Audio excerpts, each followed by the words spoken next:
Ja sam Elena Stefanović, učenica 8. razreda osnovne škole Emilija Ostojić iz Požege. Ja sam Emilija Mićević, učenica 8. razreda osnovne škole Emilija Ostojić iz Požege.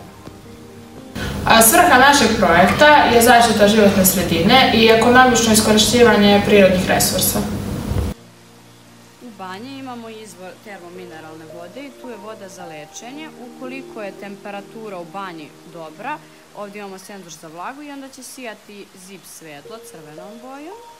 Ako je temperatura dobra, stižu podaci na displej i također podaci o čistom vazduhu također stižu na displej. Evo ovdje piše vlaga 27 i vazduh 0.4.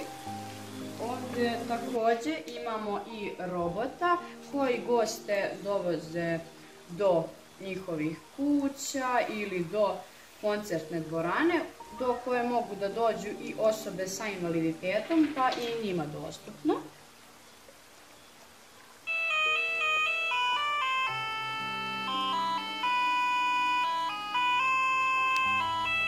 Evo, što glasnije pričamo, to jače sija, što slabije malo manje.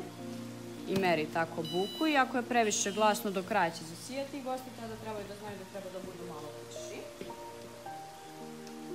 Ovdje imamo solarni panel, tako da je ovo naša mala solarna elektranica, da kažem. Ona radi tako što u sebi ima mikrobit, evo možete da vidite. I kada, sad ću vam demonstrirati, kada je okrenemo solarni panel ka svetlosti, lampica svetli. I zbog toga mi ćemo koristiti ovu struju i time i štedimo struju, a također koristimo i obnovljive izvore energije. Naši gosti moraju da paze i na životnu sredinu, pa smo mi ovdje dodali našu pametnu kantu. Pametna kanta u sebi ima mikrobit. Taj mikrobit registruje svetlost i na osnovu toga koliko puta otvorimo i zatvorimo kantu, to ću vam i demonstrirati, registruje koliko puta ste otvorili i koliko ste otpada ubacili i samim tim dobijamo, ovdje imamo i pametni bankomat, reciklažni, i tu dobijate neku novčanu nagradu što je podsticaj za naše goste da vode računa o otpadu i da ne zagađuju životnu sredinu, što je jako, jako dobro i mogu sada da vam i demonstriram. Uključili smo mikrobit, kao što vidite sada sija, zato što ima svetlosti. Sada ćemo ga otvarati i zatvarati.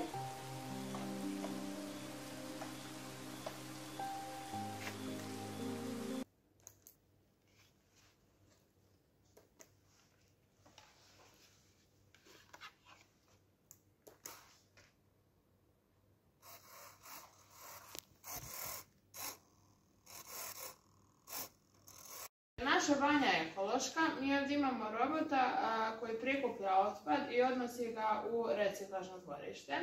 Dizajniran je tako da prati ovu crnu putanju koju smo stavili i također da staje na svakom stajalištu koje smo obeležili ovim trakicama crnim i da tako kupi otpad i odnosi ga dalje.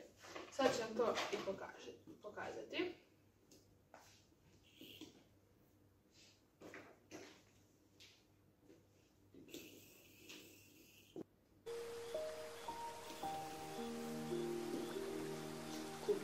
Kanto.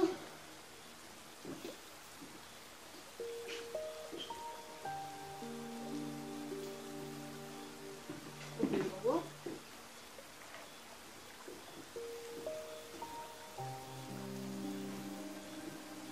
Kupi treću.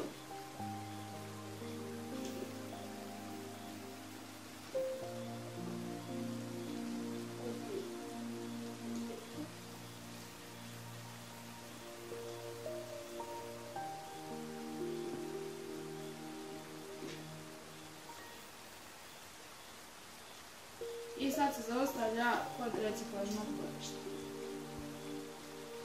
Sad ćemo da ubacimo kante u reciklažno dvorište.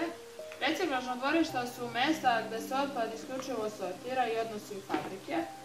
Tamo se ne prerađuje, ali je jako važno što se sortira jer je to jako pogodno za reciklažu.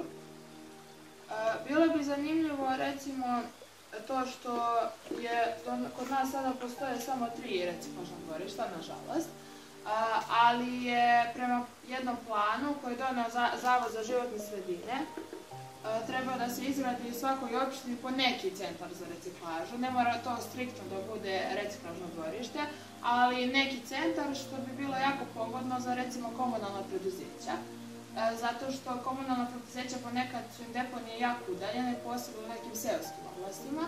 I onda bi bilo jako pogodno da i u seoskim oblastima postoje određeni centri i time olakšavamo i vreme, štedimo i tako da je to mnogo lakše jer su deponije mnogo bliže komunalnim preduzećima. Nadam se da vam se sviđa naš mali projekat. Naša ideja je zapravo bila da kada bi zaista postojale ovakve banje koje pogoduju životnoj sredini i zaštiti životne sredine, svakako mislim da bi nam i država bila čistija i da bi napredovali. Tako da hvala vam na pažnji.